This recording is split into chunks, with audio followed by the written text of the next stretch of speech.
আসসালামু আলাইকুম রহমতুল্লাহ। আমি আপনাদেরকে বিভিন্ন সময় ব্যবসার কথা বলি বা ব্যবসা রিলেটেড কিছু কথা বলি, বা দেখা যায় যে নিজে কিছু করব, অন্যের গোলামি করব না, এই সমস্ত কথা অনেক সময় বলে থাকি আপনাদেরকে। আপনাদের হয়তো বা কারো ভালো লাগে বা কারো ভালো লাগে না। দেখা যায় যে কেউ পছন্দ করেন বা কেউ পছন্দ করেন না, এটাই স্বাভাবিক। এটা এখন তো ব্যক্তিগত বিষয়, আপনার বিষয়। আমি কেন ব্যবসার কথা বলি সেটা যদি একটু চিন্তা করেন, আমি আশা রাখছি যদি চিন্তা করেন তাহলে নিজেকে পরিবর্তন করতে করে ফেলতে পারেন। আমাদের বর্তমান সময়ে আমরা আমাদের এই বর্তমান বাংলাদেশটাকে আমরা যদি একটু চিন্তা করি, একটু দেখি, ধীরে ধীরে কিন্তু উপরের দিকে যাচ্ছে, এগিয়ে যাচ্ছে। এবং দেখা যাচ্ছে যে আমাদের বাংলাদেশটা অনেক কিছু করবে আশা রাখতে পারছি বা দেখতে পাচ্ছি। কেন? কারণ এই বাংলাদেশে এখন বর্তমান সময়ে যারা কিনা আছে, ডক্টর ইউনূস বলেন বা অন্যান্য যারা আছে, তারা কিন্তু ব্যবসায়ী, এবং তারা কিন্তু ব্যবসা করে করে আসতেছে আর জানতেছে। আর আরেকটা বিষয় যদি আবার অন্যদিকে যদি চিন্তা করি, যে বাংলাদেশ আবার কিন্তু অনেক গরিবের দেশ বা গরিব হয়ে আছে। প্রত্যেকদিন ওনার নিজ কথা, ডক্টর মোহাম্মদ ইউনূস সাহেবের নিজ কথা যে আমাদের দেশের অনেক অনেক মানুষ আছে, 4 কোটি মানুষ আছে দৈনিক 100 টাকারও কম ইনকাম করে। কথাটা মনে হয় এমনই।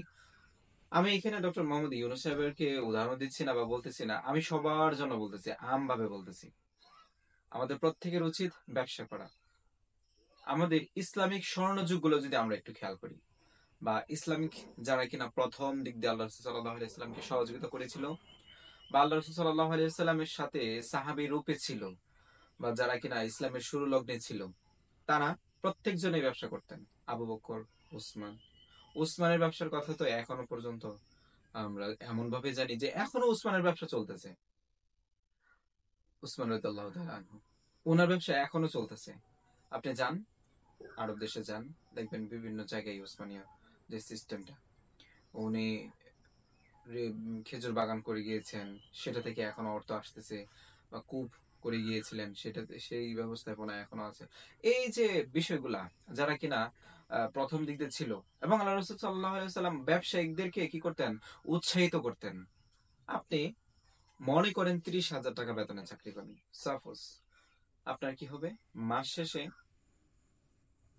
আরো 5,000 টাকা, 10,000 টাকা ঋণ করতে হবে। কারণ আপনার এই 30,000 টাকা, আপনি এই রেঞ্জই চলতেছেন। চললে কি হবে? আপনার যে খরচ আছে, বাসা ভাড়া আছে, বা ইন্টারনেট বিল আছে, পানি বিল আছে, বা বিভিন্ন বিল আছে। আমরা যারা গ্রামে থাকি, আমরা যারা শহরে থেকে একটু গ্রামে থাকি, তাদের তো বিভিন্ন একটু খরচটা কম। তারপরেও এখন বর্তমান সময়ে তাল মিলিয়ে চলতে গিয়ে অনেক খরচ। একটা পরিবারে যদি 2 জন লোক থাকে, 2 জন লোকের নিম্নে, যারা কিনা মধ্যবিত্ত, তাদের নিম্নে 7,000 টাকা প্রয়োজন শুধুমাত্র খাবার দাবার। আপনি হয়তো বলতে পারেন, আপনি কি জরিপ করে দেখেছেন? আমি একদম একদম নিম্ন যারা কিনা মধ্যবিত্ত, যারা নিম্ন মধ্যবিত্ত, তাদেরকে বলছি, তাদের নিম্নে এত টাকা খরচ হয়। এখন আর যারা একটু একটু আপ, যারা কিনা একটু ধনী ব্যক্তি, যারা কিনা ফ্ল্যাট বাসায় ভাড়া থেকে থাকতে চায় বা ফ্ল্যাট বাসা নিয়ে থাকতে চায়, তাদের এমনটা তো হয় না, এমনটা সম্ভব না। তো ফ্ল্যাট ভাড়ায় আছে 20,000, 10,000, 15,000, তখন এই টাকা দিয়ে কিভাবে চলবেন? অতএব আমি মনে করি, বা আমি যে পূর্বে কথাগুলো বলে আসছি, আমি মনে করি আপনাদের ব্যবসা করা অতীব জরুরি। ছোট্ট হোক ব্যবসাটা, বা ছোট্ট কিছু করতে চান, করেন, সমস্যা নেই। কিন্তু আপনার করা উচিত, আপনি যদি চাকরি করেন, চাকরির পাশাপাশি অল্প কিছু পুঁজি নিয়ে করেন, ডাজন্ট ম্যাটার। যদি আপনি ব্যবসায় করতেছেন, আলহামদুলিল্লাহ, ভালো। আপনি যদি কৃষি খামারি হন, বা বাড়িতে এভাবেই থাকতেছেন, আপনি কৃষক কৃষক যেহেতু আপনি কৃষি খামারি নিয়ে ব্যবসা করতেছেন, আলহামদুলিল্লাহ, ভালো। যাই করুন না কেন, ব্যবসা, ব্যবসা, ব্যবসা। আমি মনে করি যদি ব্যবসা করতে পারেন, ব্যবসা আস্তে আস্তে বৃদ্ধি পায়। আপনি চাকরি করবেন, প্রমোশন পেয়ে কত টাকা আপনার এ থেকে বেতন বেশি পাবেন। যারা কিনা একদম ছোট আহ ছোট চাকরিগুলা যারা আছে, যারা ছোট ছোট পদ যারা আছে, তাদের তো এত কিছু আশা করা যায় না।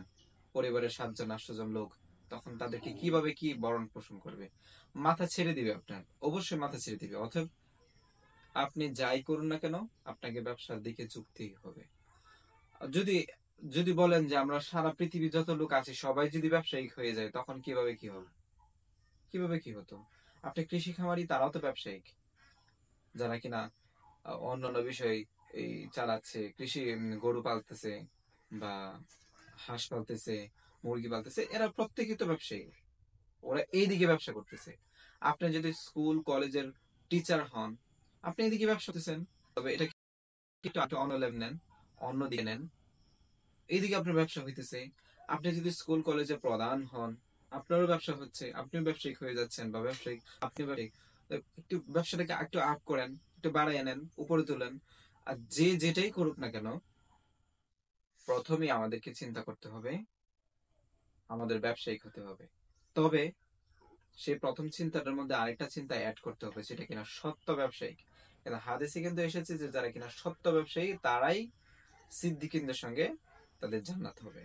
এখন সত্য কথাটা যেহেতু এড করা হয়েছে, আমাদের সত্য ব্যবসায়িক হতে হবে। আমরা যদি জচ্চুর হই বা আমরা যদি কাস্টমারকে ঠকিয়ে ঠকিয়ে চলি, ক্লায়েন্টকে ঠকিয়ে ঠকিয়ে চলি, তাহলে আমরা ব্যবসায় কখনো উপরে উঠতে পারবো না বা ভালো কিছু চিন্তা করতে পারবো না। অতএব আপনাকে সত্য ব্যবসায়িক হতে হবে। সত্য ব্যবসায়িক হলে জান্নাত আপনি পেয়ে যেতেছেন, দুনিয়া পেয়ে যেতেছেন। আপনি যদি কোটি কোটি টাকার মালিক হন আর আপনি যদি সত্যবাদী ব্যক্তি হন, আপনি 10 জনকে সহযোগিতা করতে পারবেন। আপনার যে জাকাতের টাকাটা আসবে সেই টাকাটা দিয়ে 10 জন লোক উপকৃত হবে, গরিব লোকেরা উপকৃত হবে, তখন আপনারও লাভ, গরিবদেরও লাভ, সবারই লাভ। ব্যবসায়িক হতে হলে সত্য ব্যবসায়িক হতে হবে। এবং ব্যবসায়িক হতে হবে এই কারণে, চিন্তা রাখতে হবে এই কারণে আমি ব্যবসায়িক হব, আমি যেন 10 জনকে উপকার করতে পারি আর গরিবদেরকে উপকার করতে পারি, যেন তারা আমার দ্বারা উপকৃত হয়। এই চিন্তা নিয়ে ব্যবসা করুন। আশা রাখছি আশা রাখছি আপনি ভালো কিছু জীবনে করতে পারবেন এবং ভালো শাইন করতে পারবেন। ধন্যবাদ আপনাদেরকে আমাকে মূল্যবান সময়, আপনাদের মূল্যবান সময় থেকে আমার এই এলোমেলো অগোছালো কথাগুলো শোনার যে ধৈর্য শক্তি নিয়ে আপনারা বসেছিলেন বা ছিলেন, আপনাদেরকে অসংখ্য ধন্যবাদ। আসসালামু আলাইকুম।